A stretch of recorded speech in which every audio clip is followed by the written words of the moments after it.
How's it going, everybody? This is Tux. I'm back with another Tekkit Lite tutorial for you.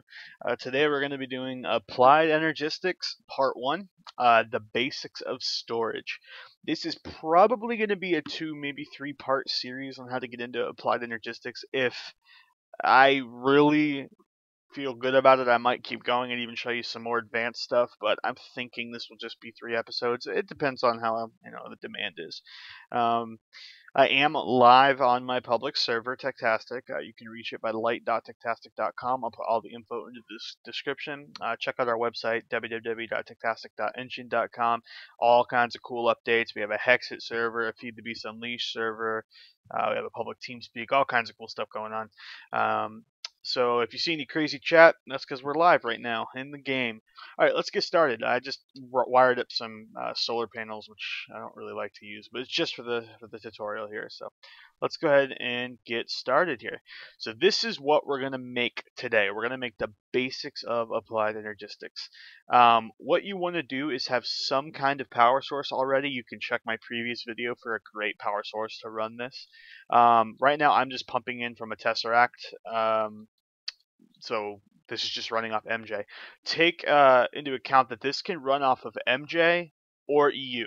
So if you prefer to have your, in fact, I actually prefer to have my glass fiber cables running from a nuke or a geothermal coming into this. Either will work fine. So we're going to learn how to make your basic ME controller, your ME drive, your access terminal, your chest, your I/O port, and your preformatter, as well as these nifty storage monitors and the cabling you need to wire them up. If you already know all about that, skip to the next video or wait for the next video to come out. That's what we're going to cover today. So let's go ahead and get started. What you're going to want first is a way to macerate and smelt things with a furnace and macerator. You can use the thermal expansion side of things, like with pulverizers and powered furnaces, if that's your flavor. I just did this for the tutorial's sake. You're going to want a prototype Omni wrench. As always, these things are just invaluable, pretty easy to make too. They work as all your wrenches in one, and it doesn't have a durability, so they're wonderful. You're going to need a whole lot of quartz and quartz dust, quartz crystal and quartz dust. You find those right in the bowels of the earth, and you're going to need a lot, as well as a lot of iron, a lot of glass. I believe there's quite a bit of redstone that's needed too. So just make sure you have a pretty good item base set up before you even attempt to get into Energistics. Now the first thing is the ME controller. This is the mother of all of your Energistics items. Everything needs to be connected to the controller in order to be considered on your network of ME devices. We make a controller with iron, quartz crystals, and something called an advanced processor. Now I'm actually going to show you how to make the simple and the advanced processor because you're going to need a lot of both of them. There's actually a new method in Tekkit Lite on how to make these. You don't have to use the old assembler way, and that's just not a good way to do it anyway. So you want to make the assemblies. So the basic processor assembly is gold, redstone, and silicone. Now, we get silicone by smelting quartz dust. You'll see that becomes a silicone. Now, if you're out of quartz dust, you can macerate crystal to get quartz dust. So that's an option if you happen to be running out of stuff. You're also going to need this quartz cutting knife, which is pretty simple to make. It's just sticks, iron, and crystals. Now, it's good to note that when you craft this, I'm going to craft it right now, it will not consume the quartz cutting knife. It just uses it like durability. And now the really neat thing about these is, in order to make the processor we need, you just smelt them, and they'll smelt into your processors. Just like that. So that's kind of the neat way to make your processors. So after you have your processors made, you're probably going to need quite a few of each. Go ahead and make your ME controller. Second, we're going to make an ME drive. This will house all of your storages and how you're going to actually store your items, effectively in one block. To make an ME drive, you need glass, a crafting table, iron ingots, and something called the conversion matrix. The conversion matrix is made from that basic processor that we made a couple steps ago, some redstone, crystal, and iron ingots. After you've gotten your ME drive, you're going to need to make the storage to put in it. And there's 4 different sizes of storage. There's 1000, 4000, 16K, and 64K. I personally don't ever use 64K drives because I never actually am able to fill them. I think 16K is kind of a sweet spot unless you use something called a preformatter, which I will get into a little bit later. Now, these are extremely expensive to make, so you're going to want to try to gauge what you can make and just make one of them, the biggest you can make. Now, these are made from something called storage cells, storage segments, storage blocks, and storage clusters. Now, the 1K storage is, they're all actually made out of glass, redstone, and iron. Each one of them is. Sorry, my boots are glitching into there. So the cells are made from that basic processor that we talked about earlier, crystals and quartz, and redstone. Sorry. Now the segment is made out of 3 cells, another processor, glass and redstone. The block is made out of 3 segments, so you can see they nest. They get bigger and bigger each time. So you're going to kind of have to gauge how high you can go here. Try to aim for at least getting 1 or 2 storage blocks, so you can make 1 or 2 16K drives. Sorry if that's a little confusing. Try to rewatch that if it didn't make any sense, but try to at least make a 16K drive if you can afford it. If not, do what you can do. So after we've got the drive and the storage is created, you can create an access terminal. This is what we're going to use to see everything that's stored in your drive. That's made by the conversion matrix, some glass, some iron, and a cable, ME cable. ME cables are made from redstone and quartz fiber, and quartz fiber is simply quartz dust and glass.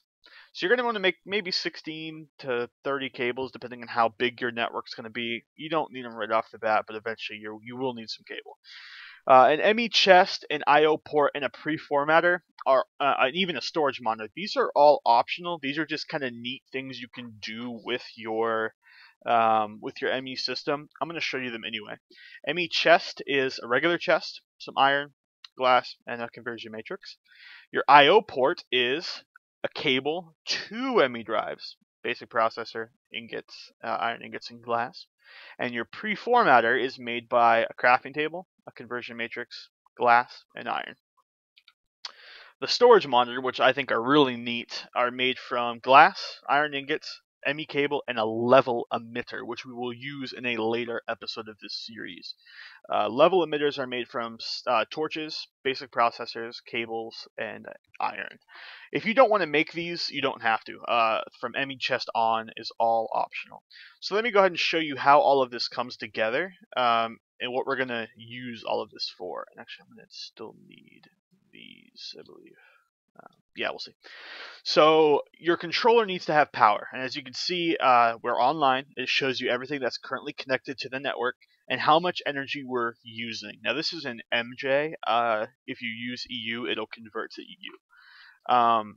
Basically, anything that's directly connected in a line with this will be connected. If it needs to be far off like these are, you'll have to run ME cable to them. So in your ME drive, if you right click your ME drive, you'll see you have space for drives. Right now I have a 1, a 4, a 16, and a 64K storage drive in there. And you can see right here they're all green, which means there's still space available. You'll note when I hover over this, it says types, 3 of 63 types. Types means different types of items that are inside of there. So if I go inside of my access terminal here, you'll see I have quartz, dust, and stake. So I'm using 3 types of items. If I was to add some other things into here, you'll see this would go up to using 5 types of that drive. So you can see how you need to balance storage versus types. I have 97 total items in this, but only 5 types of items. So if I was to put 1 of 63 types of items, I would only be using 63 out of my 1024 bytes available. Which is why you kind of need to not just jump to 64K drives, because chances are you aren't going to have enough of each item to actually fill them. That's kind of the basics of how the storage works. So your terminal lets you see everything that's in here. I'm going to pull out some quartz and some stake for something else here in a second. Now, let's say I pull out this drive, this 1K drive. I have nothing in there now because everything is located on this drive, which is now out of the system. If I put that in my ME chest, I can see that drive by itself. That's really nice for kind of isolating certain items. You just want to see what's on this single drive. The other neat thing is with the I/O port, I can take a drive, stick it in there, and you'll see that it emptied the drive. And what did it do with it? it put it in the system, which means it moved it to a different drive. Right there, it's on the 4K drive now. That's a really good way to kind of take drives and empty them back into the system if you want it to empty out a drive to reuse or move to another system. So let me go ahead and take that 4K drive now, since it has all my items on it. You see nothing's left because I took that drive out. And a pre-formatter now, let me take this empty 16K drive. What a pre-formatter does, if I put this drive in there, I can name it, let's name it Quartz.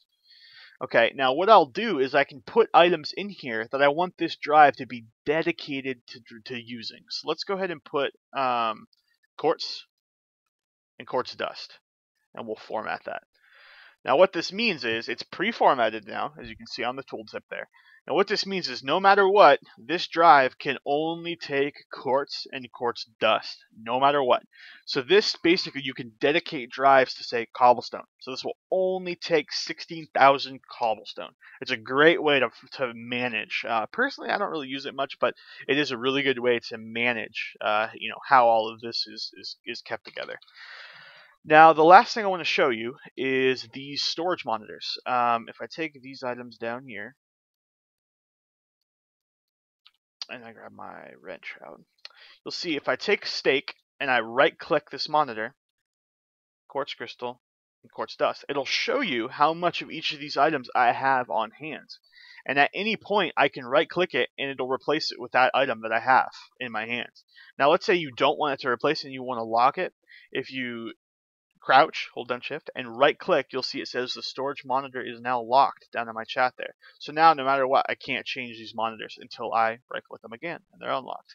So that way you can kind of see. I use this for UU matter. I can always see how much UU matter I have on hand. It's really, really helpful. That's about all I have for you guys in this basic video, just a real quick way to get started. What we're going to look at next time is how to kind of teach this system how to craft things for you. And it can be extremely, extremely helpful. And then finally, in the last episode, if I do decide to do the third episode, we're going to actually teach the system how to use other mod packs, how to let it, use thermal expansion machines, how to let it use, buildcraft and industrial craft machines. And the really crazy thing is we could even make this thing build test tracks for us. We can make this thing build ME systems for us. It's kind of insane what this thing can do. So this is the basics. You get into storage, get this part built. You don't have to build the chest and the IO port and the pre-formatter if you don't want to. But get this part built, and we'll see you in the next episode. Once again, check out the server description below. This is the Sphax texture pack. I'll also have the information on that below. And we'll see you in the next episode.